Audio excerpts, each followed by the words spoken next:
Hope so आप लोगों की प्रिपरेशन बहुत अच्छा चल रही होगी। ठीक है, मेरी भी चल रही है। नाउ व्हाट, मैं आज आ गया हूँ सेक्शन 111A के साथ में। काफ़ी इंपॉर्टेंट एंड काफ़ी फेमस सेक्शन है ये। ठीक है, ये सेक्शन 111A कैपिटल गेन से रिलेटेड है। तो सर चलते हैं सेक्शन की तरफ, आखिर देखते हैं सेक्शन क्या कह रहा है। सर बात की कुछ यूँ है कि आप सभी को पता है कि शॉर्ट टर्म कैपिटल गेन जो होता है वो नॉर्मल रेट से टैक्सेबल होता है। ठीक है, उस पर स्लैब रेट लगता है, ये आप सभी लोगों को पता है। सर ये सेक्शन 111A क्या कहता है कि अगर आपके पास शॉर्ट टर्म कैपिटल एसेट था, ठीक है, and short term capital asset कैसा था मालूम?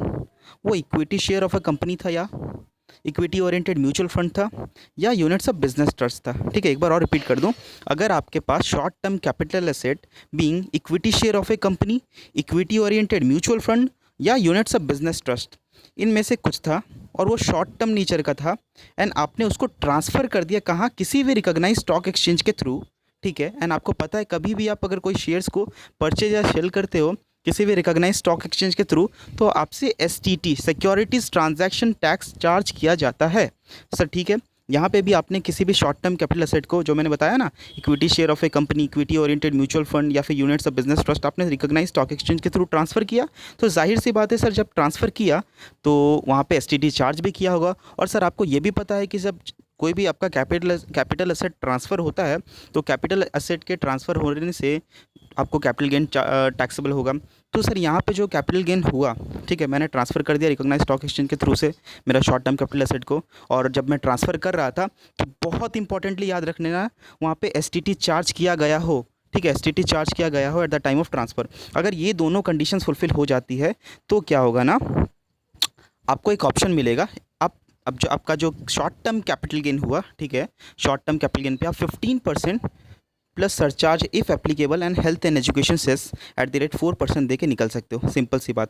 सोचो, मैंने बताया कि शॉर्ट टर्म कैपिटल एसेट पे जब भी आप ट्रांसफ़र करोगे शॉर्ट टर्म कैपिटल गेन होगा, and short term capital gain कैसे टैक्सेबल होता है सर? नॉर्मल रेट से, यानी कि उस पर स्लैब रेट लगती है। लेकिन अगर आपके पास short term capital asset being equity share of a company, equity oriented mutual fund या यूनिट्स ऑफ बिजनेस ट्रस्ट था, ठीक है, और आपने इन सब चीज़ों को किसी भी रिकॉग्नाइज स्टॉक एक्सचेंज के थ्रू ट्रांसफ़र कर दिया, जाहिर सी बात है जब ट्रांसफ़र किया होगा रिकॉग्नाइज स्टॉक एक्सचेंज के थ्रू, एसटीटी चार्ज किया गया होगा। ठीक है, तो वहाँ उस केस में आप क्या कर सकते हो, टैक्स जो दे सकते हो वो 15% से दे सकते हो। ठीक है, टैक्स जो दे सकते हो वो 15% से दे सकते हो, surcharge if applicable and health and education cess @4%, ये आप दे के निकल सकते हो। ठीक है, सिंपल सी बात, बस इतना सही कहता है ये जो पॉपुलर सा अपना सेक्शन है, सेक्शन 111 है।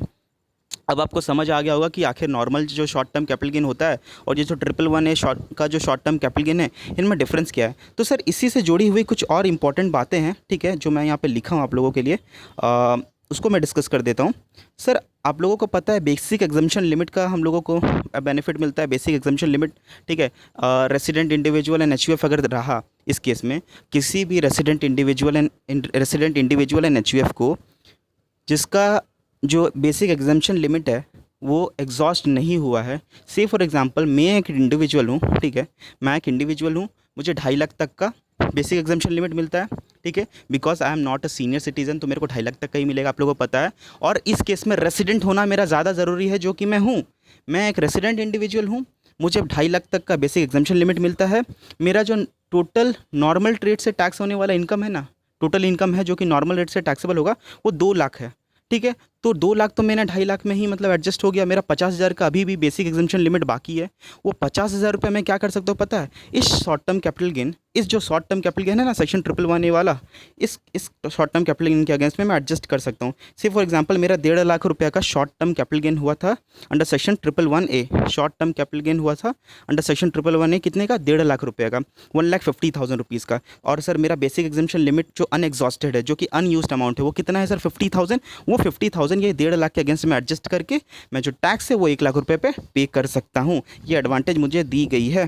ठीक है, सेक्शन 111A के तहत मैं जो अनएग्जॉस्टेड अमाउंट रह गया, जो अनएग्जॉस्टेड लिमिट रह गया है, जो अपना बेसिक एग्जम्पशन लिमिट का, वो मैं इसके अगेंस्ट में यूज़ कर सकता हूँ।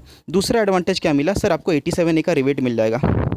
ठीक है, आपको rivet under section 87A is allowed in respect of tax calculated under section 111A। ठीक है, एंड थर्डली आपको जो बहुत इंपॉर्टेंटली याद रखनी है कि आपको चैप्टर 6A का deduction, I repeat chapter 6A का डिडक्शन, यानी कि सेक्शन 80C से लेकर 80U तक का कोई भी डिडक्शन आपको अलाउड नहीं किया जाएगा।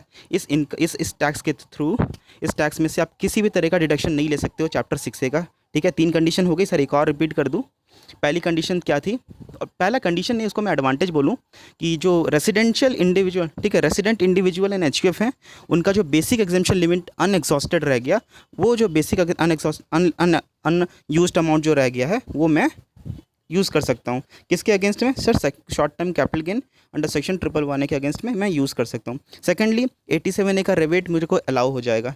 ठीक है, 87A का रिबेट मुझे अलाउ हो जाएगा, इसके थ्रू जो टैक्स निकलेगा। And thirdly deduction under chapter 6 से, ठीक है, 80 का जो डिडक्शन है वो मुझे अलाउड नहीं किया जाएगा। फोर्थ एक बहुत इंपॉर्टेंट सा बात है जो कि हमेशा हमारे मन में डाउट रह जाता है, मैं यहाँ पे क्लियर करने की कोशिश कर रहा हूँ। ठीक है, बात पहुँच जाए, समझ आ जाए तो प्लीज़ बताइएगा। सर चौथी कंडीशन क्या है? ठीक है सर, क्या होता है ना, मैंने आपको स्टार्टिंग में ही कह दिया था, सेक्शन 111A के तहत अगर आपको टैक्स देना है 15% से, तो ये बहुत इंपॉर्टेंट बात है कि ये जो शॉर्ट टर्म कैपिटल एसेट था ना, वो किसी भी रिकॉग्नाइज स्टॉक एक्सचेंज के थ्रू ट्रांसफ़र होना चाहिए। एंड उससे भी ज़्यादा इंपॉर्टेंट बात कि जब ट्रांसफ़र हो रहा था आपको से एसटीटी चार्ज किया गया हो। ठीक है, लेकिन कुछ कुछ केसेस ऐसे हैं जहाँ पे एसटीटी चार्ज नहीं भी किया गया हो, फिर भी आप शॉर्ट टर्म कैपिटल गेन पे सेक्शन 111A में टैक्स दे सकते हो। सर वो कंडीशन कौन सी है? सर आपको लास्ट कंडीशन यहाँ पे दिखाई पड़ रही होगी। सर अगर दिखाई नहीं पड़ रही है, मैं आपके लिए लाउड रीडिंग कर देता हूँ। सर कहता है लास्ट कंडीशन कि requirement of payment of tax, ठीक है, requirement of payment of STT security transaction tax to pay tax under section 111A is not necessary if transfer has undertaken in a recognised stock exchange, okay, which is located in an IFSC and consideration is received in foreign currency. Sir दो बातों का ध्यान रखना, अगर कोई भी, ठीक है, शॉर्ट टर्म कैपिटल एसेट का being equity share of a company, equity oriented mutual fund या फिर यूनिट्स ऑफ बिजनेस ट्रस्ट का ट्रांसफर कहाँ हुआ है? किसी भी रिकॉग्नाइज स्टॉक एक्सचेंज के थ्रू। एंड वो रिकॉग्नाइज स्टॉक एक्सचेंज कहाँ लोकेटेड है? सर किसी भी आईएफएससी में, इंटरनेशनल फाइनेंशियल सर्विस सेंटर में लोकेटेड है।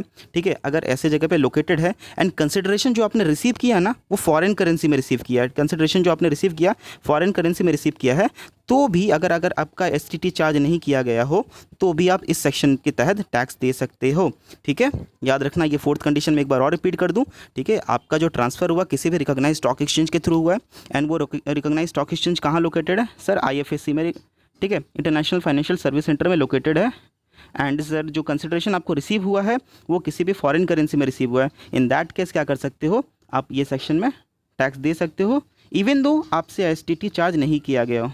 So that's all for the video. ठीक है, होप सो आप लोगों को समझ आया होगा। प्लीज़ कमेंट डाउन बिलो कि अगर आप लोगों को सेक्शन 112A के ऊपर भी वीडियो चाहिए तो प्लीज़ बताएं मुझे, मैं ज़रूर बनाऊंगा। ठीक है, थैंक यू गाइस।